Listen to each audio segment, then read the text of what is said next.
Nick, I want to take you back to the beginning of Monday Night Raw and how it started with the black SUV pulling up. A door opens, and all we see is Seth Rollins' WWE World Heavyweight Championship kind of sticking out from the door. And then out from that door comes Bron Breakker. And then we see Bronson Reed and we see Paul Heyman and the three of them. And Bron's got the sunglasses on and he's got the strap over his shoulder. Last week I remember LaGreca asking me about Bron Breakker and whether or not he was ready for the main event. And I said, Dave, ready for a main event or ready for the main event? Because there is a big difference in the two. As you know, and you started shaking your head the minute I said, a main event and the main event. Being in a main event is something that anybody can get on any given day.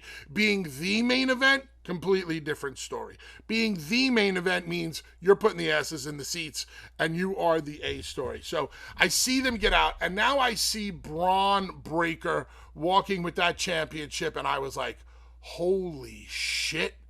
He looks like the real deal. He looks like he could be that champion right now. So I just want to stop right there on that image of the new vision with Braun with that strap on his shoulder, with Bronson looking more. I know he had a big win over Roman, but not looking as so much background noise, like looking like he's as much of a part of this crew as anybody else, obviously with Paul. What did you think of that image of the Vision walking into the arena last night to kick off Raw? The first and foremost, it's WWE is really good with this part, like much like the handing of the title back. It's something like, hey, Seth, say in any other given world of pro wrestling, they'd be like, oh, Seth's injured, he's out. Hey guys, there's gonna be a tournament. Here's the deal. Or hey, everybody, it's gonna be a battle royal. That's cool, and it's over. But with WWE, they give you extra moments that actually would play out in real life if this were real. And it's like, hey, I'm going to need that title back. We're bad guys. We're not giving it back. We're keeping this title. There's so many pieces of this that I really liked. The car pulling up and you just see the title. And for a second, you get to go, is Seth okay? Is he back? Is this Seth getting out of a car? And I purposely, like, as they scan over, you purposely just see the title, but not somebody's head and the door shutting. I'm like, yes, it's probably going to be Breakker, but they're at least teasing for an extra half second that maybe it's Seth, maybe it's somebody else, maybe Paul's holding it, maybe Bronson's holding it, never know. And you get out and it's Breakker. And Breakker with the sunglasses and the leather jacket. And I'm like, am I watching WCW? Like, this is great in a very positive way. In a positive way. Like, did Scott Steiner just get out of a monster truck with the world title over his shoulder and walk in? In some ways, he did. Yeah, very much, very similar. And it also, the first thing it reminded me of, you'll be able to correct me or the nation. There was something in like the early 90s where I think back when they used to tape 2 Raws or tape out of order, do 1 live, 1 taped, whatever. They had Lex Luger come out with the world title just to see what the reaction would be. And I think it's Lex. I think it's that situation. You guys will know better than me. I'm not good enough at that, knowing those things. But it was Vince wanted to have him come out. The crowd was confused, but he wanted to see like, oh yeah, this is our guy, or what? Why is he champion? Just a little this looks good. This works. Yes. And you go, very much like you said, Breakker getting out of that car with the sunglasses on and me thinking it's late 90s WCW. I go, man, it works. It fits. It already subconsciously just showed me this guy's walking around with the world title, and it makes sense. It doesn't look forced. It doesn't sound. He didn't win anything. He just speared his buddy from behind, and that's it. And then he's walking out here with this title, and you go, damn, that looks like it could fit. And again, Bronson looking like, you know what, these guys are ready to mess some shit up, and I love it. And then walking in, and you could almost sense it. I couldn't really hear it. You could almost sense that it was like cool bad guys walking in, almost. And you got to be careful with these two because they're just beating the hell out of everybody. And there's a little bit of a gray area with me with these two because you want the best for them. You want them in the main event. You want them fighting for those spots. But you got to be just a little careful. Don't make them too cool. And maybe them getting taken out of the battle royal, maybe that helps a little bit, but I don't know. But watching those two interact and having all the pieces fit, it really goes, this is the difference, like you said, in having a main event, being in a handful of main events, or being a main event guy. And the group walking to the ring, I went, and they did that full shot to make it so, hey, just everybody, they're getting out of the presidential motorcade, they're going into the White House, they followed them every step of the way, and they looked like the super group that they're supposed to be. Now, the main event, hell, there's one way to find out. Throw his ass in the deep end and let's go. Because if you're getting behind somebody, a lot of people have been bringing up the last few years, and especially the last few weeks and months. If somebody's ready and they're not 45, who the hell cares? Put them in the main event and give them a shot. Give them a chance to, like, it used to be sink or swim. Why not do it now? Let's go with what you've taken care of these people. You put them in a great spot. They look like breakout stars ready to happen. You got to give them the big shot and see if they deliver. Just tell me how you felt about Bronson Reed and how he looked standing next to Bron Breakker. It looked like not just the presentation of stars, but it looked like they were positively cool and smooth, almost to a fault, to where they're letting everyone know that we run this place.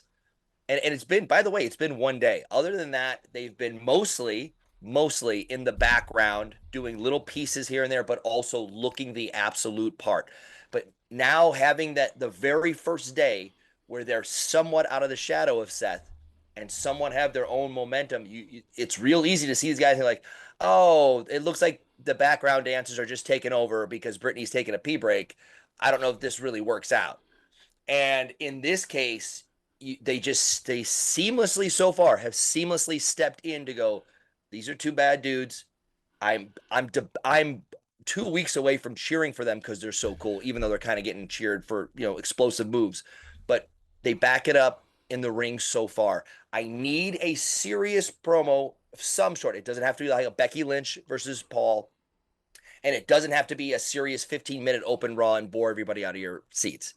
I need one serious one from each one in the next couple of months just to go, okay, I know that they're capable of having me lean forward. I know that they're capable of talking me into an arena to go not just see them, not just have them be a part, not just watch the two monster trucks crash into each other. I want to know that if I get there, they're going to take me on a ride, top to bottom, up and down the slide, and go, holy shit. That was a main event. That's why I went to Raw, because of them. And hopefully that's the case. Listening to your breakdown, it almost sounds like they're going to have a bigger problem on their hands than they possibly realize. Because the first thing that you thought of when you saw Braun getting out of the SUV was Scott Steiner, WCW, as the champion, looking jacked and cool. Yeah. Now, when you look at Bron Breakker, I mean, he's the son of Rick. He's the nephew of Scott. He's got everything you can possibly ask for. The physical, ability. He's the athlete. He looks the part. He talks the part. Whenever he says anything, I can hear his dad and his uncle. There is that coolness factor, that swag. Just a bad motherfucker. And then there's Bronson, who personally, I love the throwback big man, who's agile and can go off the top rope and just hit big splashes all night long. You're right. It's dangerous. I want to like these guys. They haven't done anything that makes me go, you're a scumbag. I know you're a scumbag because you speared and tsunami'd Seth Rollins, but we don't really like Seth Rollins that much, thus we're going to cheer you for it.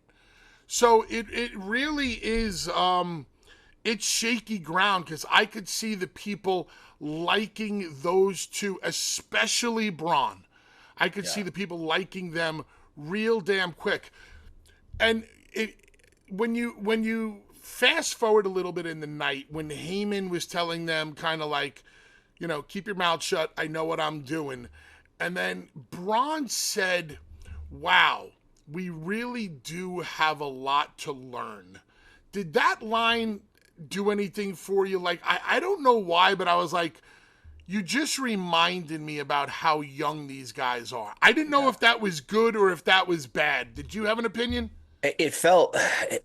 I'm glad you brought that up because watching it, it was just like, okay, okay, okay. And he goes, yeah, we really have a lot to learn. And I was like, was he attempting to be sarcastic? Because, and like, oh, Paul couldn't deliver this one thing for us. I guess we got a lot to learn because you really call the shots. I don't know if it was that or if it just didn't come across great as like, because I've been like, I know this isn't a Vince line because I've been there before, and it was like, here's this serious thing, here's what you're gonna do, and then it's like, yeah, you won the Survivor Series down 4-1, and the final line is, you just wanted to entertain, and you go, oh fuck.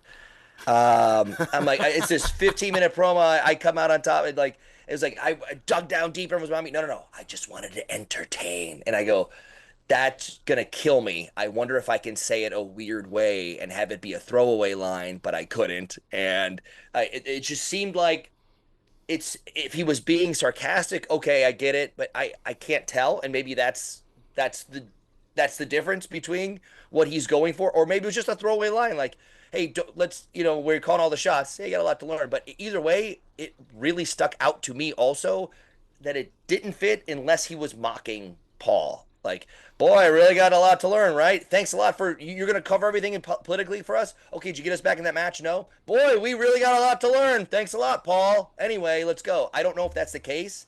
That's what I got from it, but it definitely stuck out in a weird way. In wrestling, they say when one door closes for somebody, another door opens for somebody else.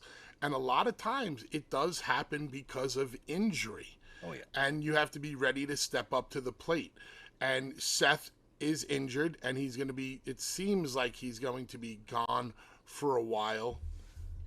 Is this the best thing that could have happened to the Vision? Seth getting injured and going away, so the spotlight has to go on Braun and Bronson? I think it's a twofold. One, I know Seth has had some injuries, whether they're fake and real ones. And we've seen his character and we've seen it a lot. And I wouldn't even say stale. It's just like he's a mainstay of the show. He's the go-to. He can come through with the matches. We know he's going to wear a crazy outfit and say his catchphrase. But twofold here, this is huge. Everyone's been bitching. Everybody in the main event is 40 or 45 years old. We need somebody else. Hey, these guys are almost ready. No, screw that.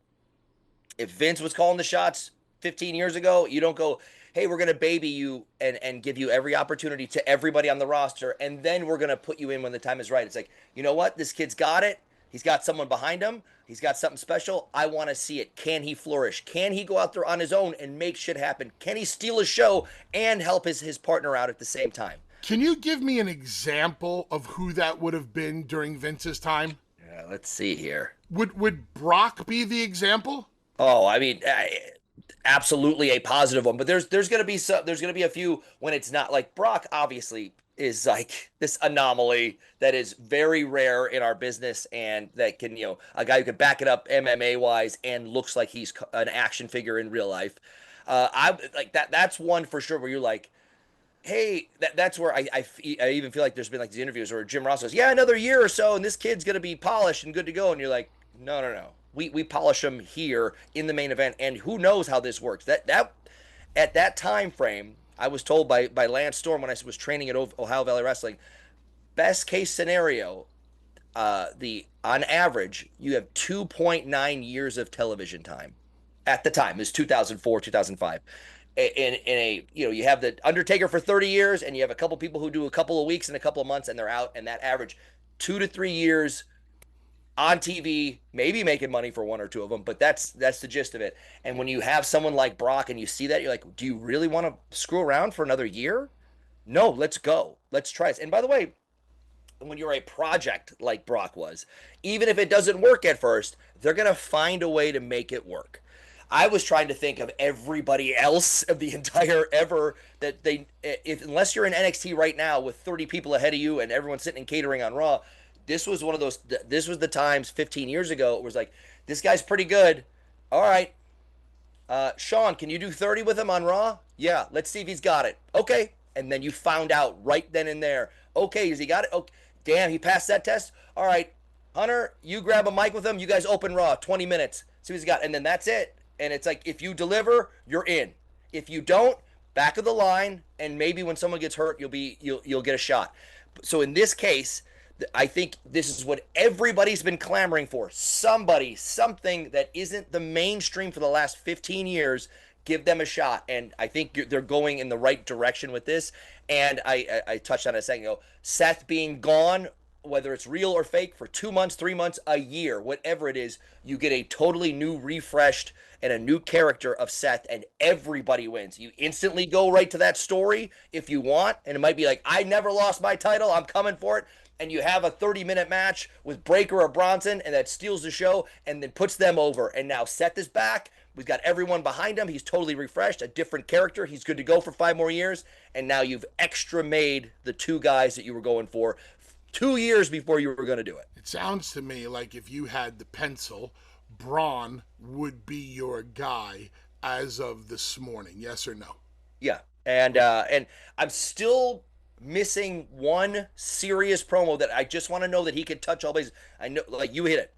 Explosiveness, athleticism, it's in his blood. He can go. He's been out there in main events and killed it. I need to know that this is for me personally, but it's probably because it was taught to me from Vince. Can you talk everyone into the seats, not Goldberg style? Whoever's here, I'm gonna crush him, and everyone goes, "Yes, you are." That's awesome. That is you're shooting for a C and you get a C. I need to know at some point that he can change gears, not just in a ring, but on the microphone. And there has to be something to him, some human side that we can exploit, or he could always be turning away from, that lets you know, yes, I can talk. Yes, I can walk. Yes, I can back it up. I can do a 3-minute squash and have everyone talking about it, or I can do 30 minutes and have everyone going, holy shit, he never lost a step out there. I need one more little step. It doesn't have to hold him back to do it. It could be right now. Go for it. Hey, you got 30 minutes with this guy. Let's see it. I need something that I can sink my teeth into as a fan other than the generic, this guy kicks ass, looks the part, backs it up. You know he's a good kid. Those are all 10 out of 10. Show me something that stands out just a little bit more, and you're my guy for the next 10 years. So that being said, Braun gets pulled from the Battle Royal last night. We're getting CM Punk versus Jey Uso on Saturday's night's main event. Do you think that they have not seen that promo or are not confident in that promo with Bron Breakker? And when I say they, I mean creative. Do you think they are not confident in that at this juncture? That is a very realistic possibility, and booking wise, it could be. It's very simple. This could be a 2-year story that's playing out in 6 months. Okay, I totally understand that. This fast forwarded everything because Seth got hurt. If he's hurt, cool. I understand that. But it could also be very much, hey, these guys are hot right now. They're the young go-getters that everyone's talking about. And behind the scenes, we know the one area that they're not a 10 is the serious build, and that's why they're with Heyman. And either we keep it that way or we give them a shot to show that they can do it, and then go, okay, maybe these aren't our guys. Or damn, that solidifies it right there. There is an absolute realistic chance, and it's very likely. Just he's a young go-getting guy who hasn't been in that situation to where, like, oh, you have a wife and kids and your family and you're hurt and you're fighting for it, or you're this badass guy who's here to ruin people's lives and put them out of work. We haven't seen anything other than explosive, badass, can go, everyone's behind him. So I just want to see it doesn't have to be Jeopardy, some different situation other than hey, we're getting the Goldberg match. Goldberg match friggin' rules. 3 minutes? Hell yeah. I want to see that he can go, holy shit, this guy's checks off the 10 out of 10 in every category. How do you not go with him? So in the past couple of months, we've definitely seen Braun go against the grain, go against the vision, go into business for himself, so to speak, a couple of times, where you're saying to yourself, ooh, this kid could be a bit of a loose cannon. Now, last night, Pierce tells them they're out of the battle royal. Heyman can't put them back in. Let's go with your train of thought. When we hear Bron go, wow, we really have a lot to learn. Maybe he was being sarcastic, right? And maybe at Saturday night's main event, we're not going to get a finish between Punk and Jey Uso, because Braun and Bronson are going to ruin everything for everybody. Hey, Adam Pearce, you didn't let us back in the Battle Royal where we're fucking up your main event and you still don't have a champion. And when Paul turns around and goes, what are you doing? Didn't you hear a word I said? And Braun can look and say, we heard every word you said, and it still meant nothing because we weren't in that match. That's why we did what we had to do. I could kind of see that playing out. I can kind of see Raw not having a definitive world champion and Braun and Bronson screwing it up for everybody in every single match, to the point where they're going to have to get arrested to keep them out of the building one night. And I like the thought of I keep throwing Bronson in, but it's more about Braun. I love the idea of Braun holding up the championship in his own way, because if I can't be the champion and you can't just allow me to be the champion, then nobody's going to be the champion. And maybe that's the story playing out as we move on. Yeah, and I think it's very likely something along those lines for Saturday night's main event, especially since Paul couldn't do the one thing he's supposed to do. I don't think it didn't look like it was Paul's idea to get rid of Seth. It looked like they're going into business for themselves, which is a positive. And now we have two babies. We have two well-established good guys fighting each other. There's no jeopardy here. Like I want to see them take it away, and maybe that is what they do. Maybe you finally get someone Punk about to win the world title for the first time in 10 years or whatever the hell it is, and they take it away. Maybe they just jump both those guys, beat the hell out of them, and rip up the mats and knock the ring down and go, yeah, much like your idea. Nobody's champ. You know what? We're champs until further notice. Anyway, and then much like you said, Paul, what are you doing? And the first thing that popped in my head was just, they're ripping everything down. They're busting everybody up. They're beating the hell out of Uso and Punk. And Paul's like, what are you doing? What are you doing? And I just picture very much like a Jurassic Park scene of like a velociraptor slowly turning its head to a prey and just having the look. And just after a 1,000, 2, 1,000, 3, 1,000, the entire crowd kind of gets it. And that's all you need. You don't need to take out Paul there. You just get that look of like, fucking excuse me? We're taking care of business here because you couldn't, and you're trying to boss us around right now, just to set a tone. And obviously WWE never does anything that fast, so it would be great to see like a seed planted there, a seed planted. We have a lot to learn. A seed planted when Paul couldn't get him back and do his job into the Battle Royal, just to have a look and have everyone go, oh shit. And then you tease that, and then over time, it doesn't have to be 6 months or a year, but over time, very soon, you watch it to where like this is gonna happen, and Paul being the biggest heel in the locker room, you become, whether you want to or not, and whether you change your style or not, you become the biggest babyface on the show by breaking him in half. Scott Steiner, I don't know if you've heard these stories, but this is more Scott Steiner, WCW, Big Pompa Pump world champion. Scott was a massive loose cannon backstage. You never knew what you were going to get from Scott. And Scott would beat the shit out of you just because his egg whites weren't hot enough that morning or whatever, you know? And Rick, as bad of a mother trucker as Scott Steiner was, Rick could mop the floor with Scott.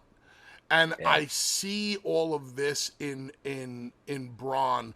And Les, I don't know if you felt this, but last night when Pierce asked for the championship back, Braun was very cool, calm, and collected.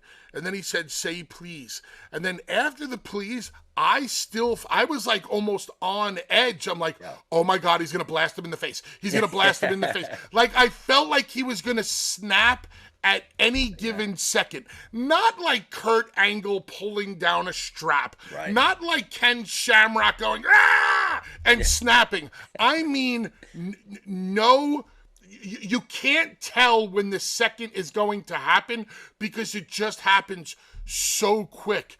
And that's what I'm hoping to get from Bron as we move forward. That guy who'll sit there and go, yeah, I don't think it's right that you took that championship away from me, and I really do have a problem with that. Wham! Yeah.